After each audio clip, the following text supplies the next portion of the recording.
that together we can stop him. But for us, it's very important to, to save our country, our values, our freedom, and democracy, and of course, no compromises with the killer about our territories. But it will be later. And of course, what I wanted, we spoke about it by phone with you about the drones production. We have very good drones production. I think the best one in the world for today because of the war. Yes, and of course we need very much the air defense. You have the best air defense in the world, and really you helped us under attacks of Russians. And I want to speak how we can exchange the licenses. We're open to share the licenses of all our drones with you, of course, with the United States. And we need licenses for quick production of air defense. Even after the war, we need our nation to be calm, that we are secure. So that's why we need this air shield. And of course, about this, I want to speak about the contingents. I think that France and UK already spoke to you, and we know that Europe is ready, but without the United States, they will not be ready to be as strong as we need. And the last point, last not least, about exchange, about our people and children. And you know that this crazy Russian, that they stolen 20,000 of children, Ukrainian children. They changed their names, they changed their families, relatives, and now they're in Russia. We want to bring them back, and really it's a big dream, task and goal for me and our warriors. By the way, Mr. President, we released more than 4,000 warriors from Russian prison, but there are thousands more in the prison. I wanted to share with you some images, how it's just can I now? Yeah, please. One minute. Just you to understand in what circumstances, in what situation they are, and what the attitude of Russia to our prisoners. That guys, just you before and after. And you see before and after, just you to understand. Now thousands of such guys, ladies and men, there, and so they don't eat, they beat them, and they do a lot of bad things. So out of, even during the war, there are rules. Everybody knows there are rules during the war. So these guys, they don't have any rules. You see that 50, 60 kilograms left, and a lot of such things. And I didn't want to show you what the changes with images of children, because I will share with you. And, I mean, it's looking tragic. Yeah, it's tough stuff. I wanted very much to give you, and you see it. Yeah. This is pastor, by the way. They stolen pastors because it's not Russian church. They stolen pastors and moved pastors to the prison. At the end of last year, we brought 3 pastors, and we could exchange them. And this is pastor, you see. Yeah, it's tough. Yeah. So I mean, this I wanted to show you, and this. So thank you very much. We want to get that ended, right? Yeah. Of course, we will. And I think we will. And we have to, of course. Do you have any questions, please? Mr. President, Mr. President. Thank you, Mr. President. How much money is the U.S. going to put into the fund that is being created today, and how does this provide long-term security for Ukraine? Well, we don't know exactly how much, because we're going to be putting some money in a fund that we're going to get from the raw earth that we're going to be taking and sharing in terms of revenue. So it's going to be a lot of money will be made from the sale and from the use of raw earth. And as you know, our country doesn't have much raw earth. We have a lot of oil and gas, but we don't have a lot of the raw earth. And what we do have is protected by the environmentalists, but that can be unprotected. But still, it's not very much. They have among the best in the world in terms of raw earth. So we're going to be using that, using it for all of the things we do, including AI, and including weapons and the military, and it's really going to very much satisfy our needs. So it's something that just worked out really well. We have a lot of oil, and we have a lot of gas, we have a lot, but we don't have raw earth. So this This has just about every component of the raw earth that we need for computers, for all of the things we do. This puts us in great shape. And on long-term security for Ukraine, how is this provided? I think they're going to have great luck. I think once we make the agreement, that's going to be 95% of it. They're not going to go back to fighting.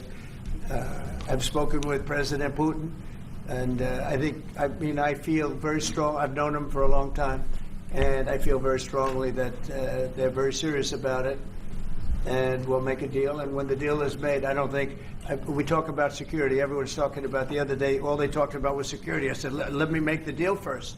I have to make the deal first. I don't worry about security right now. We have to have a deal, because right now, last week, 2,000 soldiers died on both sides. 2,000, and they're losing 1,000, 2,000, 3,000 a week. So as we sit here and we talk, people are getting shot and dying on the battlefield. And, you know, they're not American soldiers, but they're Russian soldiers and they're Ukrainian soldiers, and we want to be able to stop it. But And we want to be able also to spend money on other things. We don't want to, this is a tremendous amount of money, and what the Biden administration did was terrible. They were giving money, but he had no security on the money. Europe, as you know, gave much less money, but they had security. It was in the form of a loan.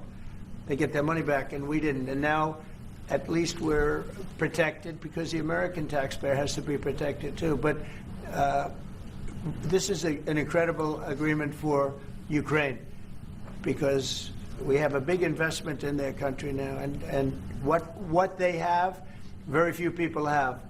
And we're able to really go forward with very, very high-tech things and many other things, including weaponry that we're going to use in many locations, but that we need for our country. This allows us to do that. But Mr. President, Will you continue? Sorry, I'm sorry. Sending military aid? Yes, go ahead, please.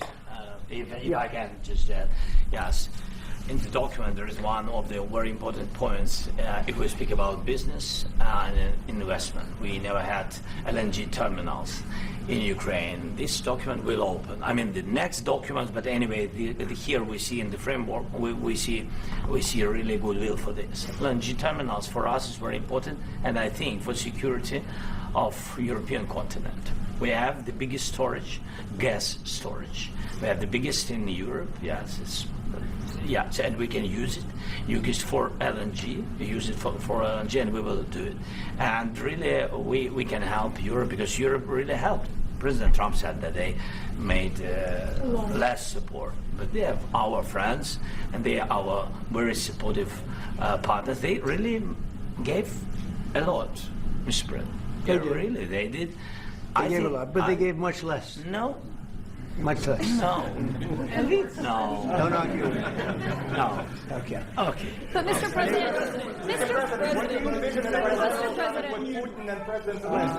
Yeah, please.